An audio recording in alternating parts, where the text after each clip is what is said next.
Camera flashes exploded across the entrance hall of a high-profile public event. A red carpet stretched before the doors. Celebrities posed for photos, smiles everywhere. Chuck Norris stood quietly beside his wife. No bodyguards in sight. No imposing presence. Just calm confidence. At first, most people didn't notice him. Then everything changed. A minor disagreement broke out near the stage. Words were exchanged, tension building. Chuck's wife spoke calmly, attempting to resolve the misunderstanding. Before anyone could react, a sharp slap rang out. The sound cut through the room like a gunshot. Will Smith had struck Chuck Norris's wife across the face. Time seemed to pause. Cameras stopped clicking, smiles vanished. Security froze, unsure how to respond. Some gasped. Others turned away. Chuck Norris did not move. He did not lunge, shout, or show anger. Slowly, he turned to his wife. She stood stunned, humiliated, surrounded by flashing cameras and staring eyes. That moment alone could have broken anyone. Yet Chuck gently placed a hand on her shoulder, calm and controlled. The crowd expected a reaction. They expected violence. This was Chuck Norris, after all, a man known for power, dominance, and unmatched martial skill. Instead, he smiled. Not a happy smile, not a furious one, but a controlled, dangerous smile. The kind that silently says, "You've made a grave mistake." Will Smith smirked confidently. Security began to move, but Chuck raised a single finger. "No," he said softly. That one word carried more authority than shouting ever could. Reporters leaned forward, phones raised again. Something was coming. Chuck's eyes locked on Will. His voice, calm but firm, carried through the hall. "You didn't just slap my wife," he said. "You humiliated yourself in front of everyone." The room fell silent. No music, no chatter, only tension thick enough to feel. Will laughed nervously, and some of the crowd chuckled along. But this was mistaken relief. Chuck was not silent out of fear. He was preparing a response, and no one, not the celebrities, not the organizers, not even Will, had any idea how decisive that response would be. The music returned, but it sounded off. Too loud, too forced. Smiles returned briefly, but faltered. Chuck stayed exactly where he was. One hand resting on his wife's shoulder, eyes fixed forward. Will adjusted his jacket, attempting nonchalance. "It's blown out of proportion," he said. "People are too sensitive these days." Nervous laughter followed, not out of humor, but caution. Chuck's wife exhaled slowly, controlled, despite the red mark on her cheek. "That wasn't necessary," she said quietly. Will scoffed. "Public events aren't for lectures. If you can't handle pressure, stay out of the spotlight." His words were not accidental. They were calculated, a display of ego over remorse. Chuck turned slowly toward Will, deliberately, each motion intentional. "You could have walked away," he said, calm and measured. "You chose not to." Will shrugged. "I chose respect." Chuck's gaze sharpened. "No," he replied evenly. "You chose control." The weight of that statement hit harder than the slap itself. Nearby executives shifted uncomfortably. Journalists lowered phones. This was no longer a personal spat. It was a power play, and Chuck Norris understood power better than most in the room. The host approached, sweating. "Gentlemen, please. Let's keep this smooth. This is live." Chuck didn't acknowledge him. Will smiled confidently. "Everyone wants to move on. Let's not make this drama." Chuck nodded slowly. "Of course," he said. "Drama serves no one." Relief flickered across the host's face. People thought it was over. They were wrong. Chuck guided his wife to a quieter corner near the stage, whispering something so soft, no microphone captured it. She nodded, trusting him completely. Across the hall, Will joked with celebrities reenacting the slap like a punchline. Laughter phones out, clips spreading online. Unnoticed, Chuck pulled his phone from his pocket. No frantic typing, just precise, quiet action. One message, then another. He pocketed the device. Minutes passed, the event continued. Yet cracks had appeared. An assistant rushed to the sponsor table. A producer checked a tablet repeatedly. Two executives exchanged uneasy glances, Will noticed. "Why the tension?" he asked. "Relax." It's good buzz for the event. The organizer forced a smile. Technical issues, he said, though his hands shook. Chuck observed silently. Will took the stage briefly, soaking in applause. This night is about unity, he said into the microphone.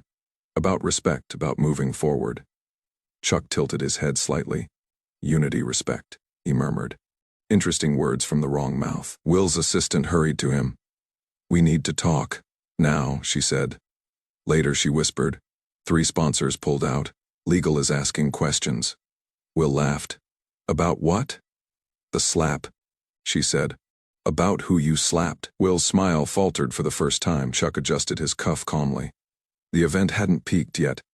Consequences had begun. Will's laughter faded as he noticed the assistant's concern. What do you mean, who? Chuck Norris, she said. Primary backer, silent investor, multiple companies, event funding, venue contracts. Will waved it off. That doesn't change anything. It does, she insisted. Sponsors are uncomfortable. Chuck stood with his wife, calm and measured, speaking softly. Will's frustration grew. The crowd whispered not about the slap, but about the tension. A producer signaled urgently, hold the next segment. Clarity needed. Clarity, ironically, was gone. Will approached Chuck, trying to regain control. Cameras followed instinctively. Let's squash this, Will said, forcing a smile. Chuck studied him. You're not seeking peace, he said quietly.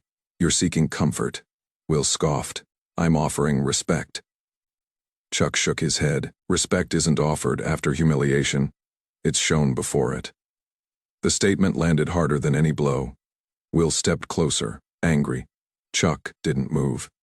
You've already turned this into something bigger than needed, Will said. Chuck remained still. A senior organizer stepped between them, voice shaking.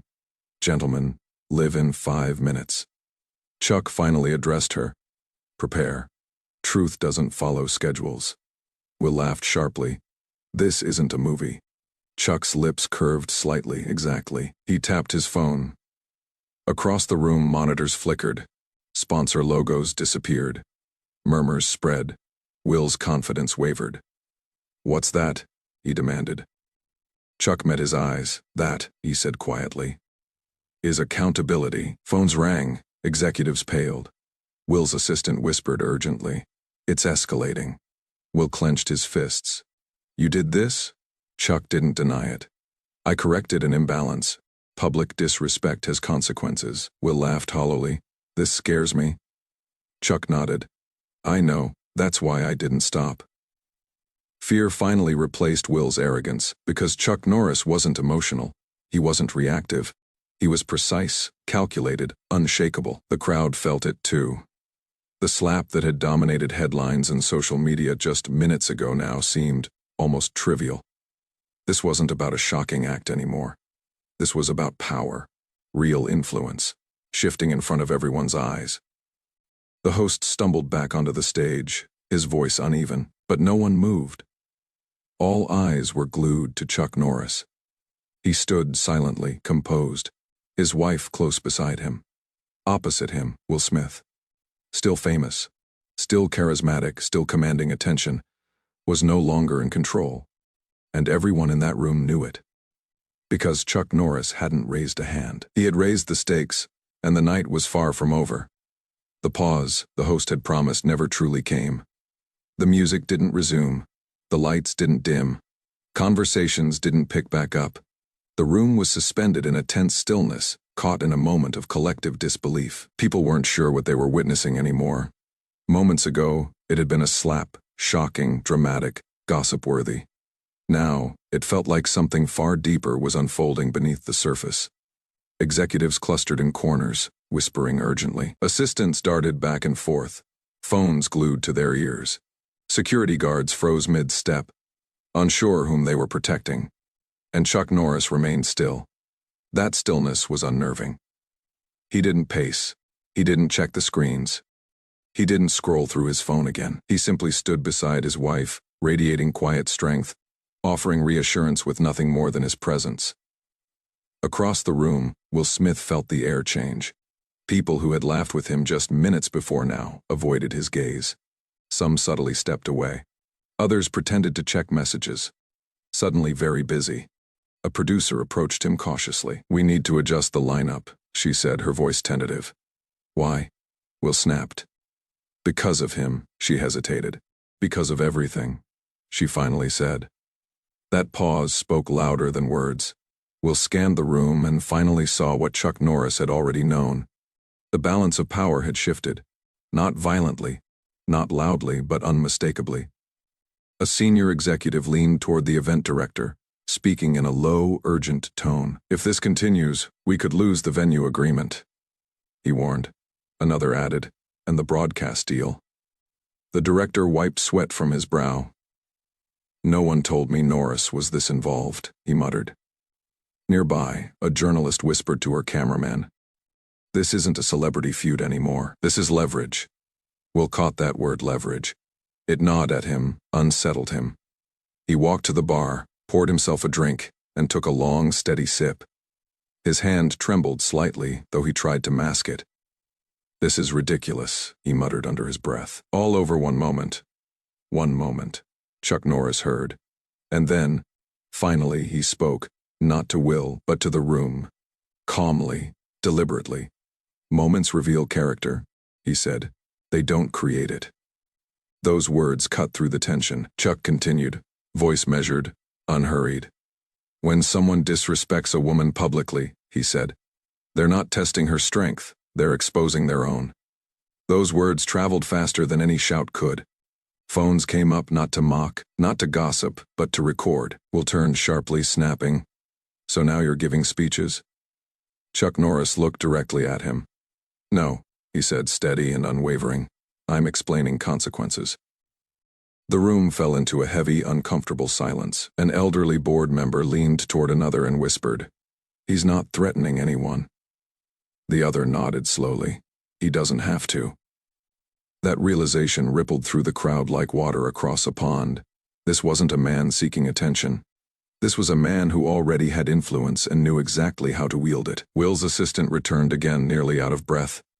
"We have a problem," she whispered urgently. "The press team wants to distance themselves. They're calling this unacceptable." Will laughed bitterly. "Unacceptable?" he said, voice tight.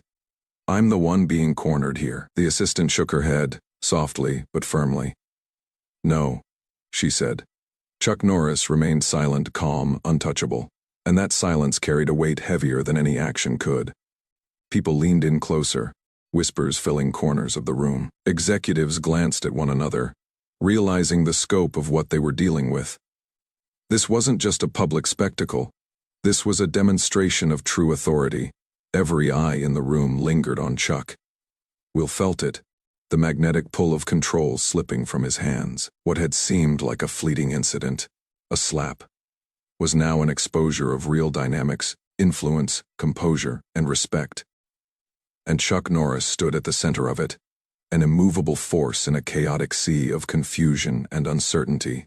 Minutes passed like hours. Assistants whispered, executives strategized in hushed tones, and the press tried to capture what they could, but nothing could capture the quiet power in the room. Chuck Norris had shifted everything. He didn't need to move. He didn't need to speak again. His presence alone had rewritten the narrative. Will finally understood. The man across the room hadn't struck, hadn't shouted, hadn't demanded attention. He had simply shown that influence isn't loud. Influence is deliberate. Influence is undeniable. And in that room, under the watchful eyes of everyone present, Chuck Norris had proven it once again. "You are the one being watched." That hit harder than anything else. Chuck Norris scanned the room carefully. The cameras were no longer on him. They were on Will, on the comm. The quiet authority, the presence that demanded respect without a word. Chuck's wife leaned in, whispering softly. He nodded once. Then, for the first time, Chuck moved. Not toward Will, not aggressively, but toward the stage. One deliberate step, and immediately the atmosphere shifted, security straightened, the host stiffened. Executives adjusted their jackets, their eyes fixed. Chuck stopped just short of the microphone. He didn't touch it. He didn't need to. "I won't make a scene," Chuck said, his voice carrying effortlessly through the room. "I won't shout. I won't accuse. I'll let actions speak." He slowly turned back to Will. This event was meant to celebrate respect, he continued. Let's be honest about who actually upheld it. The words weren't loud, but they landed with devastating clarity. Will opened his mouth to respond, but no words came. For the first time that night, he had nothing prepared. No joke, no deflection, no applause to mask the truth. Only the piercing gaze of Chuck Norris and the silent judgment of everyone in the room. The slap that once seemed so powerful now appeared small, reckless, and short-sighted. Chuck had done nothing dramatic. He had simply allowed the room to witness reality for themselves. As Chuck stepped back beside his wife, the crowd remained quiet. Not because they were instructed to, but because they were processing what they had just seen. The reaction wasn't outrage, it was realization. And realization, once it hits, is unstoppable. Once people witness true power and integrity, they cannot unsee it. The silence deepened. Every person in the hall felt it. The weight of accountability, the invisible pressure that precedes irreversible decisions. Then, the doors opened, not with fanfare, not with alarm, but with undeniable purpose. A tall man in a dark suit entered first, followed by two women carrying folders and tablets. Their posture spoke volumes. They weren't security. They weren't guests. They were decision makers. The event director paled. "Oh no," he muttered under his breath. The lead executive walked directly toward Chuck Norris. Not toward Will. He paused, stopping at a respectful distance, inclining his head. "Mr. Norris," he said clearly, loud enough for nearby attendees to hear. "Apologies for the delay." A murmur rippled through the crowd. Will frowned. "Who are these people?" he muttered. The executive continued, calm and authoritative. There were urgent internal discussions requiring immediate attention. Chuck nodded once. That single gesture confirmed what many were already sensing. This wasn't coincidence. This was hierarchy. Another executive turned to the staff. "Please hold all programming. An announcement will follow shortly." The host swallowed hard. "Of course," he said, stepping back. Will, sensing a moment to assert himself, finally spoke. "Excuse me," he said, forcing confidence. "What exactly is happening here?" The lead executive's gaze lingered briefly on him, just long enough to convey authority. "Accountability," she replied calmly. Then she turned back to Chuck. "We've reviewed the incident and the contractual obligations tied to this event," she explained. The word incident echoed sharply. Chuck remained silent, letting them speak for him. "You and your wife were guests of honor," the executive continued, "and our partners have made it clear that public disrespect of this nature violates multiple agreements." Behind the stage, a screen lit up. Not logos this time, but a contract summary. Names, clauses, highlighted sections. Gasps filled the audience. Whispers spread. "He really owns part of this. He didn't just fund it, he structured it." Will's face tightened. "You're saying this is because of me?" he snapped. The executive's reply was precise, unflinching. "Yes, no sugarcoating. No PR language. This event cannot continue with you as a featured guest." The room absorbed the words like a controlled shockwave. Will laughed, sharp and disbelieving. "You're removing me after everything I've done?" The executive remained calm. "This isn't about legacy," she said. "It's about conduct." Chuck finally spoke. "You slapped my wife," he stated evenly, "in front of cameras, in front of everyone, and you expected applause." Will clenched his jaw. "I lost my temper. It happens." Chuck nodded slowly. "Yes," he said, "and now so do consequences." That line spread instantly. Whispered, recorded, uploaded. Security approached, not forcefully, not aggressively, but with professionalism. "Sir," one guard said quietly, "we need to escort you out." The room held its breath. Will looked around. No one met his eyes. Not the celebrities, not the organizers, not even those who had laughed with him earlier. Everyone understood now, this wasn't about sides. It was about standards. Will scoffed one last time. "This is unbelievable," he muttered. Chuck replied calmly. This is accountability." As Will was escorted out, cameras followed, but the story had already changed. He was no longer the headline. Chuck turned to his wife. "Are you okay?" he asked softly. She nodded. "I am. Thank you for not letting them turn this into noise." Chuck smiled faintly. "Respect doesn't need noise." Behind them, the executive addressed the crowd. "We apologize for what occurred tonight. This event stands for dignity, and we will act accordingly." Applause began. First small, then swelling, not for drama, but for clarity. Chuck didn't bow. He didn't wave. He simply stood, calm and composed. The reveal was complete. Everyone in the room now understood the truth. Chuck Norris hadn't reacted with anger. Instead, he demonstrated something far more powerful. True authority doesn't announce itself. It waits, calm and steady. And when it finally speaks, everyone listens. The doors closed softly behind Will Smith. No shouting erupted. No dramatic confrontation. No final words. Just absence. A void that left the room off. Balance for a few moments. No one knew what to do next. The applause, which had briefly broken the tension, faded into uneasy silence, as if people weren't sure whether clapping was even appropriate. Chuck Norris remained exactly where he had been all night.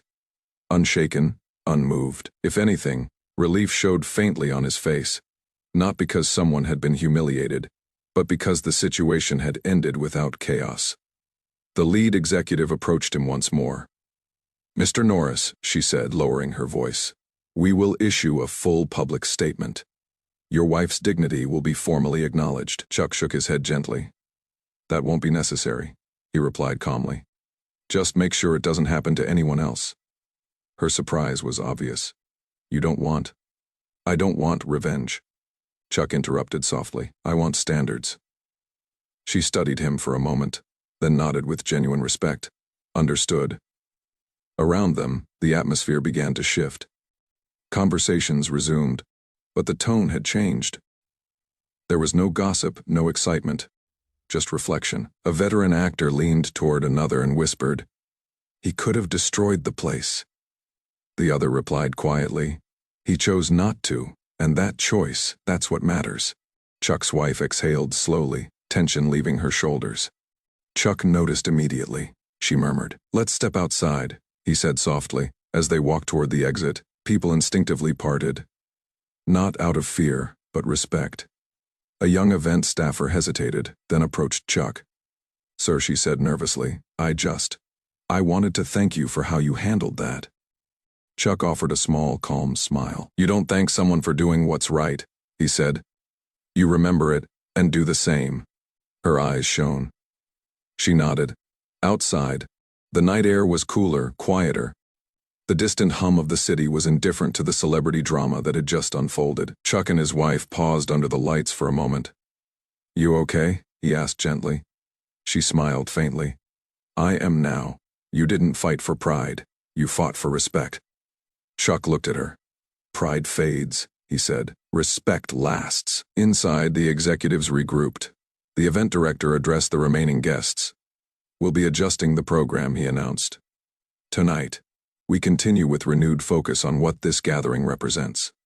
No one objected. Everyone understood the message. Backstage, lawyers reviewed contracts. PR teams drafted careful statements. Policies were rewritten and reinforced.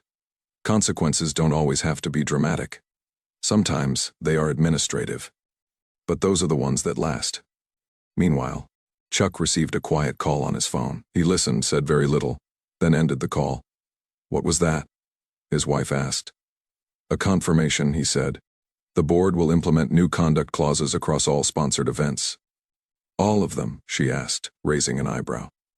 Chuck nodded. No more gray areas. No more heat of the moment excuses. That was the real resolution. Not one man being escorted out. Not a public spectacle, but a system being forced to change. As they prepared to leave, a reporter hurried over, microphone in hand. "Mr. Norris," she called, "do you have any comment about what happened tonight?" Chuck paused. He turned slowly, not to the camera but to her. "Yes," he said calmly. The reporter held her breath. "When someone disrespects a woman," Chuck began deliberately, "the world is watching. He paused. The correct response isn't rage. Cameras leaned in. It's responsibility. He nodded once and walked away. Within hours, the clip went viral. Not because it was explosive, but because it was composed. Inside the venue, people watched him leave through the glass doors. That's real power, someone whispered. Real restraint, another replied. Chuck and his wife disappeared into the night. No cameras chasing. No chaos surrounding them. Just two people walking side by side. The incident was over. The lesson wasn't in public humiliation. It was in the private acknowledgement everyone else would carry forward.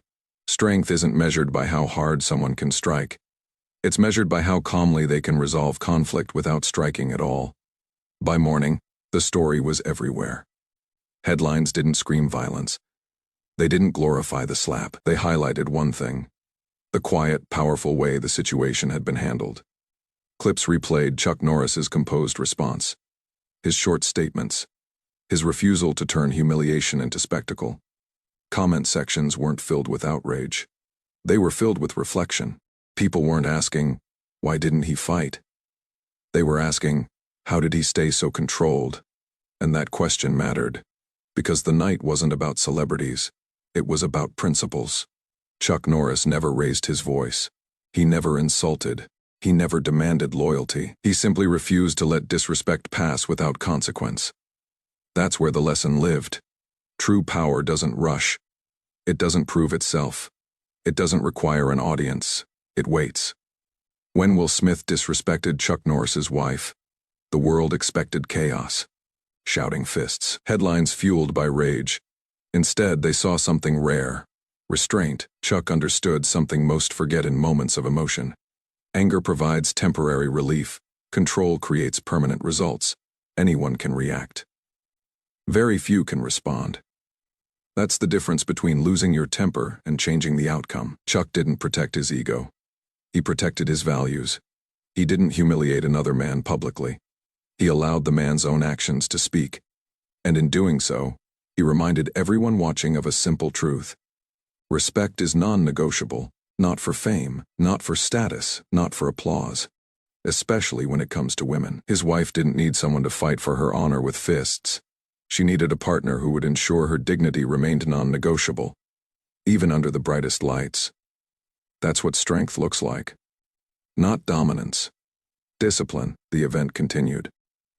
Contracts were rewritten, standards reinforced. But the real change didn't happen on paper. It happened in people's minds. Executives reconsidered the behavior they tolerate. Celebrities reconsidered the reach of their influence. Viewers reconsidered what real strength truly means. Strength isn't loud, it doesn't threaten, it doesn't boast. It acts precisely, fairly, and without emotion. Chuck Norris didn't win because someone else lost. He won because he upheld principles when it would have been easier to explode. That's why the story stayed with people. Not because of the slap, but because of the silence that followed. A silence filled with meaning. The takeaway is clear. If someone disrespects your family, don't let anger decide your next move. Let clarity guide you. Acting out of rage surrenders control. Acting from principle defines the outcome. Type respect if you believe dignity comes before ego. Type control if you believe true strength is calm. And tell us where you're watching from. Because your voice matters.